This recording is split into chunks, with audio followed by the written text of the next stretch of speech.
Perkenalkan, nama saya Shani Karza Syawaluna. Saya dari kampus ITSK Dr. Supraon dengan prodi S1 Informatika. Jadi di sini saya akan menjelaskan beberapa peran saya atau peran utama saya pada bagian sistem analis dalam membentuk atau mengusulkan suatu saran atau ide-ide sebelum berlanjut ke bagian codingan atau programmer.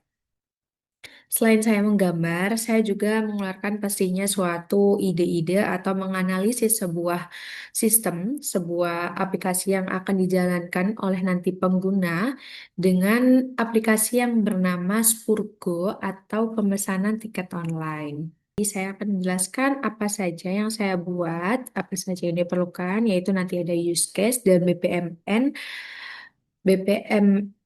diagram. Oke. Jadi di sini adalah use case yang saya buat dan sudah di-approve oleh kelompok saya yang saya anggap sebagai klien juga. Jadi di sini yang bernama aplikasi Spurgo, aplikasinya, dan saya memiliki beberapa aktor utama yaitu pastinya ada pengguna dan pengguna yang sudah terdaftar, lalu ada sistem dari admin, lalu ada sistem pembayaran yang eksternal. Saya akan menjelaskan beberapa poin-poin saja dari para aktor pengguna terdaftar, admin maupun sistem pembayaran eksternal itu. Aktor pengguna itu peran utamanya yaitu calon pengguna yang belum terverifikasi. Jadi kontribusinya itu hanya mencari jadwal kereta, melakukan registrasi akun, dan melengkapi data diri.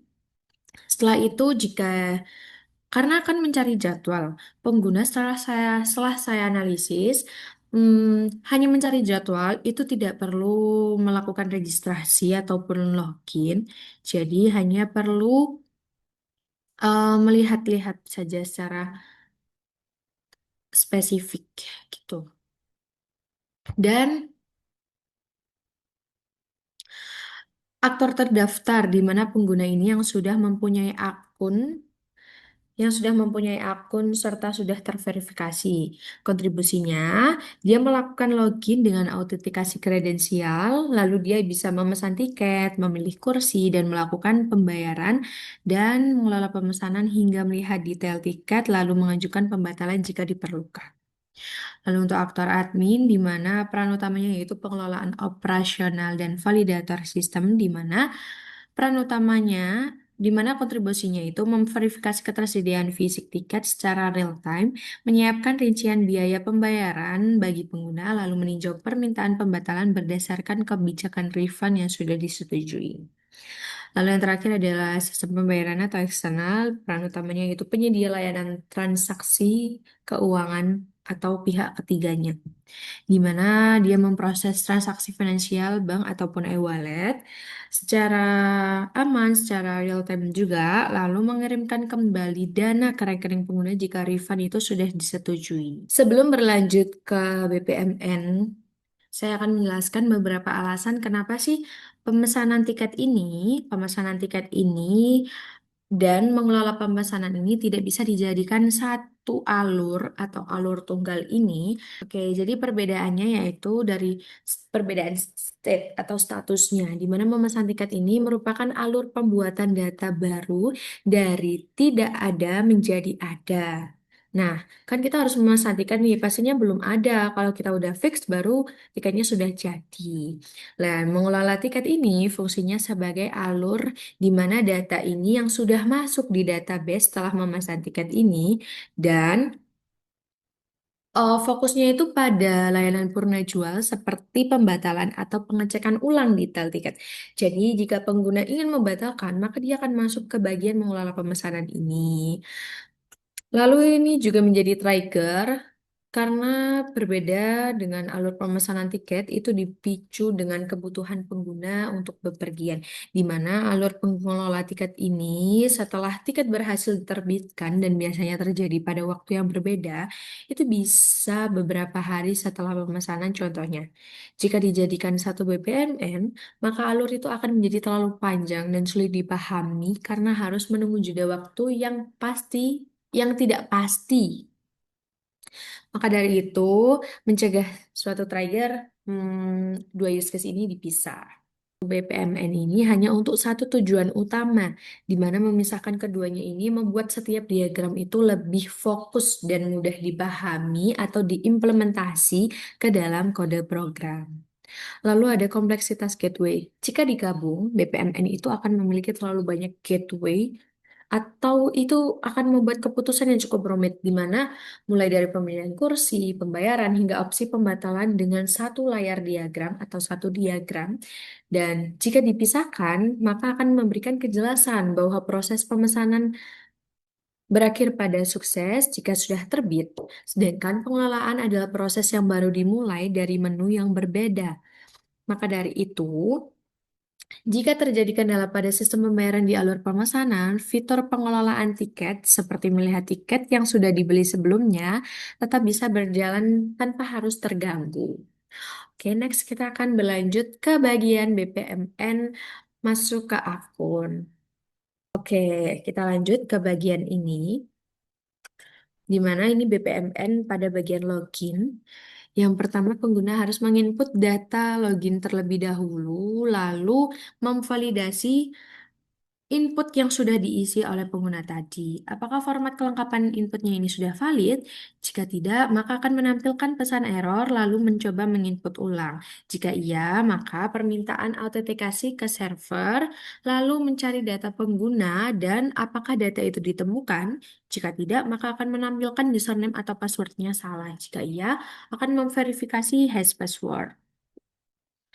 Dan apakah verifikasi passwordnya berhasil? Jika tidak, maka tentu akan menampilkan username passwordnya salah. Lalu jika iya, membuat sesi dan token autentikasi, contohnya itu seperti CWT. Lalu mengarahkan ke arah utama dashboard di mana para pengguna ini bisa melakukan transaksi selanjutnya. Si. Oke, ini bagi belum mempunyai akun ya. Oke, jadi di sini ada pengguna dan sistem aplikasi tentu saja, di mana pengguna ini harus menginput data registrasi lalu memvalidasi atau mengecek kelengkapan. Jika format inputnya itu valid, maka dia bisa langsung ke database. Namun jika tidak, harus menginput ulang kembali. Apakah data ini sudah ada duplikat? Jika iya, maka harus menginput kembali. Maka jika tidak, dia bisa melengkapi data dirinya. Lalu memvalidasi kelengkapan data profil, di mana data profil ini apakah data itu sudah lengkap? Jika tidak, maka harus melengkapi kembali. Itu hash password ini menyimpan data secara permanen ke database, lalu pengguna bisa melakukan pemesanan sesuai dengan kebutuhan. Next, kita lanjut ke bagian BPMN pemesanan tiket. Oke. Oke, jadi di sini ada pengguna, sistem aplikasi, admin, dan ada nanti sistem pembayaran secara eksternal ini. Di mana pengguna ini harus memilih nomor kursi dan gerbong sebelum dipesan. Jadi dia harus melihat kursi. Lalu sistem ini akan mengunci kursi database supaya tidak terjadi double booking. Jadi jika memesan akan dilakukan penguncian supaya pengguna lain tidak sama memilih dengan kursi yang dipilih oleh pengguna yang awal. Lalu admin ini memvalidasi ketersediaan fisik tiket, apakah tiket ini tersedia? Jika tidak, maka akan mendapatkan tanda bahwa stok kursinya habis.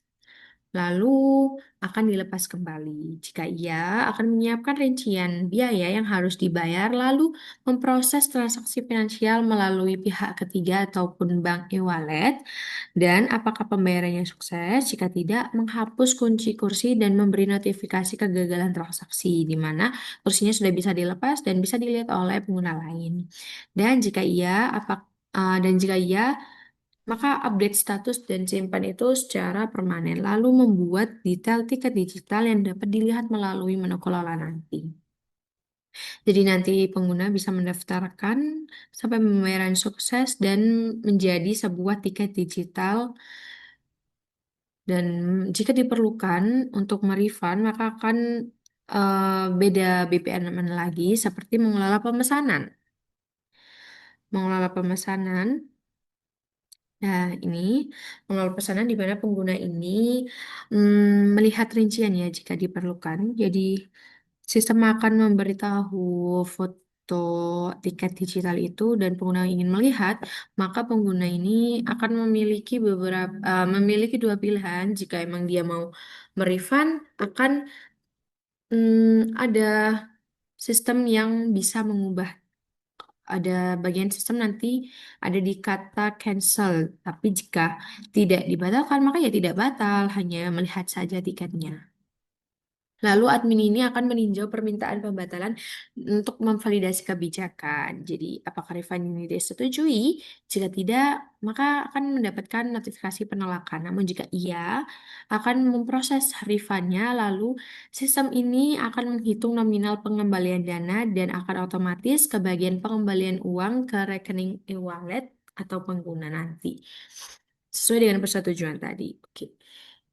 Oke, itu saja dari saya. Penjelasan mulai dari use case yang saya buat ya dan sudah approve oleh tim saya sampai ke bagian BPMN masing-masing aktivitas. Terima kasih. Mohon maaf jika ada kesalahan. Wassalamualaikum warahmatullahi wabarakatuh.